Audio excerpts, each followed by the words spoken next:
পেছনে সনাতন ধর্মাবলম্বীদের ভিড়। তারা প্রতিবাদ জানাচ্ছে সারা দেশে হিন্দু ধর্মাবলম্বীদের যে বাড়িতে হামলা হচ্ছে, যে মন্দির ভাঙচুর হচ্ছে, এর প্রতিবাদে প্রতিবাদী সনাতনী সমাজ ব্যানারে কিন্তু তারা আজকে প্রতিবাদ জানাচ্ছে।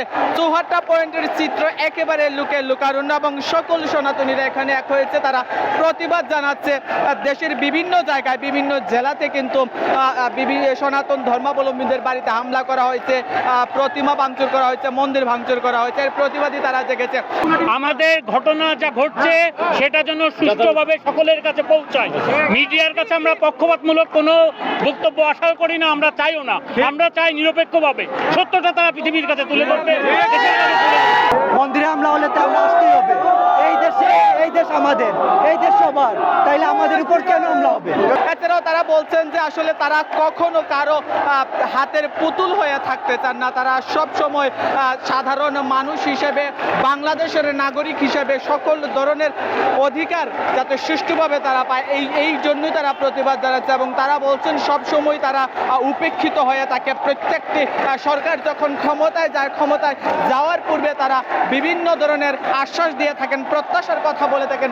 সেই প্রত্যাশা শেষ পর্যন্ত পূরণ হয় না। সেই প্রত্যাশা যাতে পূরণ হয় সেই জন্য কিন্তু সনাতন ধর্মাবলম্বীরা প্রতিবাদ জানাচ্ছে, তারা মেসেজ দিতে চাচ্ছে। স্বাধীনতার পর থেকে ভাই সারা বাংলাদেশে হিন্দুদের উপর নিপীড়ন শুরু হয়েছে ভাই, যে অত্যাচার শুরু হয়েছে। আমার বাড়ির ঘরদোর পুড়িয়ে দেওয়া হচ্ছে ভাই।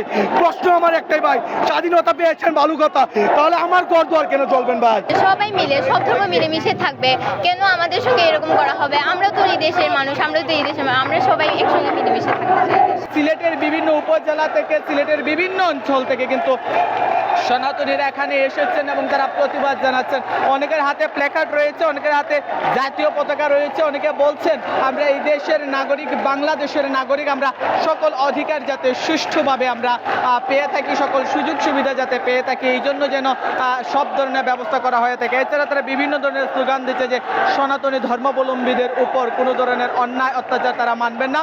এছাড়া বলছেন আমরা সবাই ভাই ভাই, সন্ত্রাসীদের বিচার চাই।